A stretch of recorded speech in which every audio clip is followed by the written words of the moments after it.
ॐ नमश्चण्डिकायै।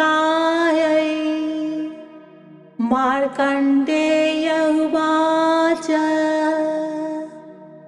यद्गुह्यं परमं लोके सर्वरक्षाकरं नृणां यन्न कस्यचिदाख्यातं तन्मे ब्रूहि पितामह। ब्रह्म उवाच अस्ति गुह्यतमं विप्रो सर्वभूतोपकारकं दिव्यास्तु कवचं पुण्यं तच्छृणुष्व महामुने।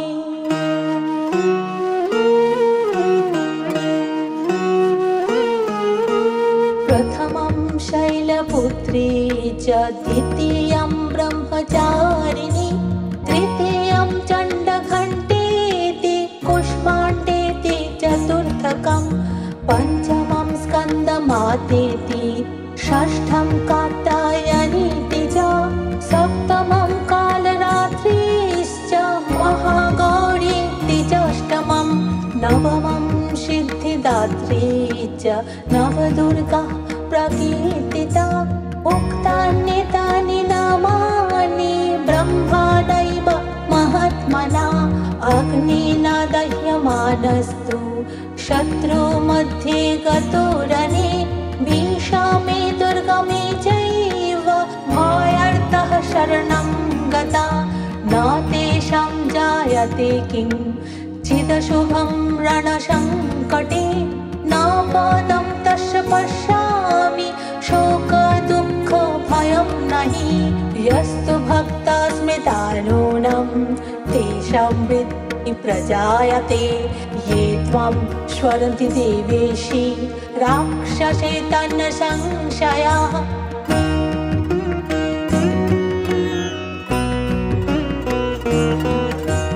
प्रेतसंस्था तु चामुण्डा वाराही महिषासना ऐन्द्रिगाजा समारूढा वैष्णवी गरुडासना माहेश्वरी वृषारूढा कौमारी शिखिवाहना लक्ष्मी पद्मासना देवी पद्माहस्ता हरिप्रिया श्वेतरूपधरा देवी ईश्वरी वृषवाहना ब्राह्मी हंसा समारूढा सर्वाभरणभूषिता इत्येतामतरा सर्वा योगसमन्विता नानाभरणशोभाढ्या नानारत्नोपशोभिता दृश्यन्ते रथमारूढा दिव्यः क्रोधसमाकुलः शङ्खं चक्रं गदां शक्तिं हालं च मुशलायुधं खेटकं तुमरं चैव परशुं पाशमेव च कुन्तायुधं त्रिशूलं च शारङ्गमायुधमुत्तमम्।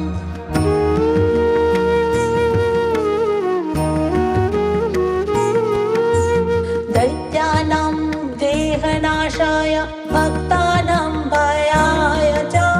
धारयन्तायुधा नित्यं देवानां च हिताय वै नमस्तेऽस्तु महारुद्रे महाघोरपराक्रमे महाबले महोत्साहे महाभयविनाशिनि त्राहि मां देवि दुष्प्रेक्षे शत्रूणां भयवर्धिनि प्राच्यां रक्षतु मामैन्द्री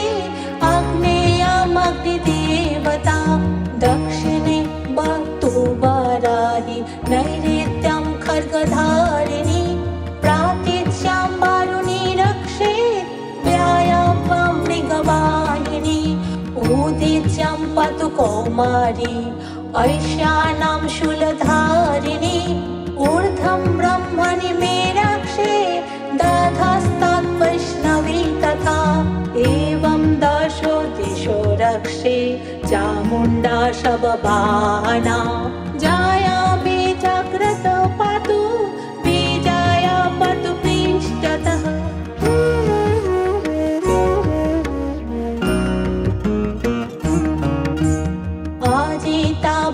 पार्श्वे तु दक्षिणे च पराजिता शिखामुद्यतिनि रक्षे धूमामूर्तिनि भवस्ता मालाधरी ललाटे च भुवौ रक्षेत् यशस्विनी त्रिनेत्रा च भुवर्मध्ये यमघण्टा च नासिके शङ्खिनी चक्षुषर्मध्ये श्रोत्रयर्धर्वासिनी कापोलो कालिका रक्षेत् कर्णमूले तु शङ्करी नासिकायां सुगन्धा च उत्तरोष्ठे च चर्चिका आधारे च मृतकला जिह्वायां च सरस्वती दन्तान् रक्षतु कौमारी कण्ठदेशे तु चण्डिका घण्टिकां चित्रघण्टा च महामाया च तालुके कामाक्षी चिबुकं रक्षेत् वाचं मे सर्वमङ्गला ग्रीवायां भद्रकाली च पृष्ठवंशे धनुर्धरी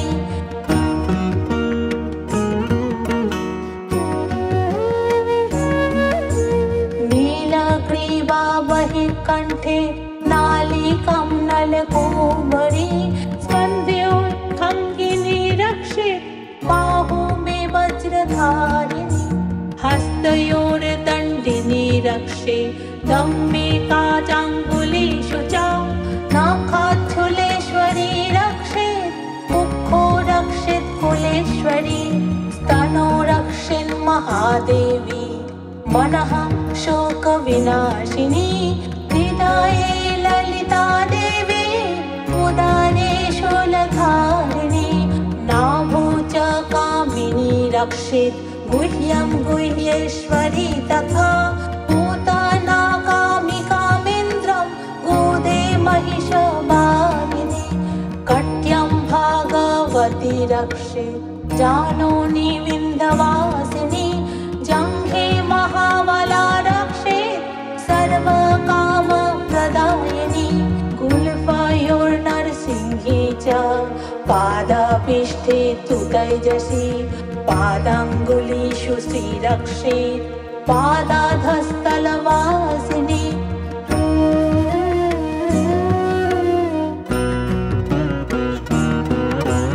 नाखं द्रष्टा कराली च केशंश्चैवर्धकेशिनी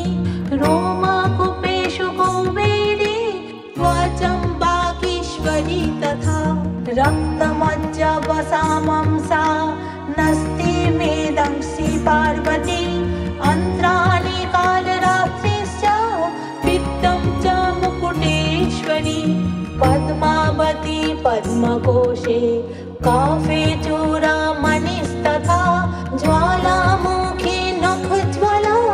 माभित्वा सर्वसन्धिषु शुक्रं ब्रह्मणि मे रक्षेत् छायां छत्रेश्वरी तथा अहंकारं मनोबुद्धि रक्षिन्मे धर्मधारिणी प्राणापानौ तथा व्यनं मोदानं च समानकं वज्रहस्ता च मे रक्षेत् प्राणं कल्याणशोभना रसे रूपे च गन्धे च शब्दे स्पर्शे च योगिनी शब्दं राजस्तमश्चैव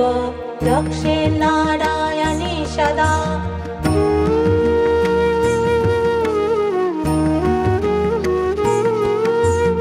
आयु रक्षतु वाराही धर्मं रक्षतु वैष्णवी यशः कीर्तिं च लक्ष्मीं च धनं विद्यां च चक्रिणी गोत्रमिन्द्राणि मे रक्षेत् पशून् मे रक्ष चण्डिके पुत्रान् रक्षेण महालक्ष्मी भार्यां रक्षतु भैरवी पन्थानां सुपथा लक्ष्मीं मार्गं क्षेमकरी तथा राजद्वारे महालक्ष्मी विजया सर्वतः स्थिता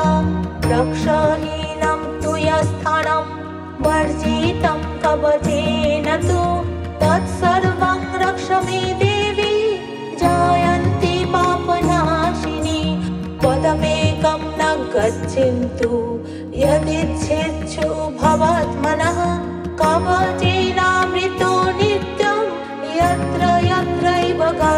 रक्षति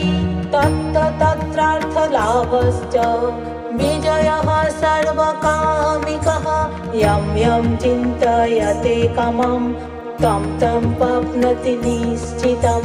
परमाश्चर्यमतुलं प्राप्स्यते भूतले पुमान्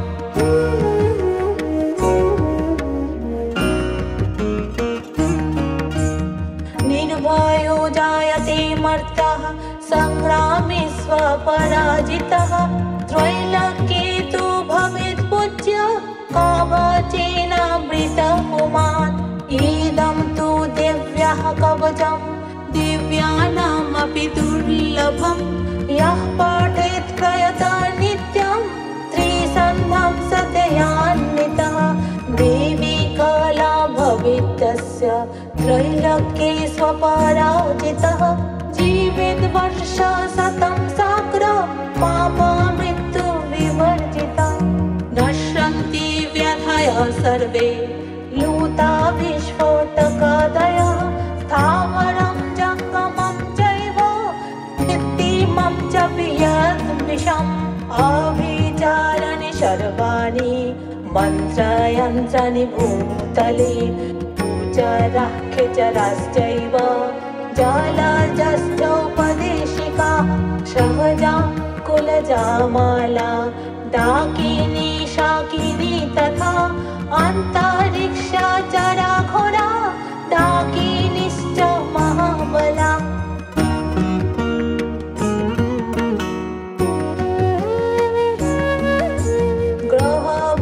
ग्रहभूतपिशाचस्व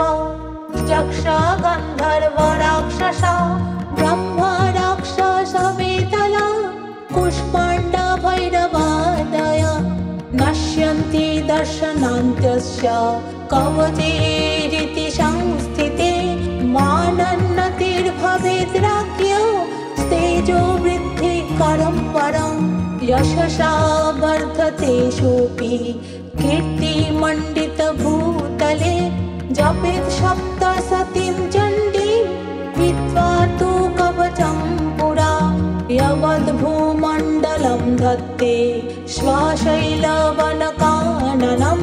तावत् तिष्ठति मेदिना सन्ततिः पुत्रपौत्रिकी देहान्ते परमं स्थानं यत्सुरैरपि दुर्लभं प्राप्नोति पुरुषो नित्यं महामहिम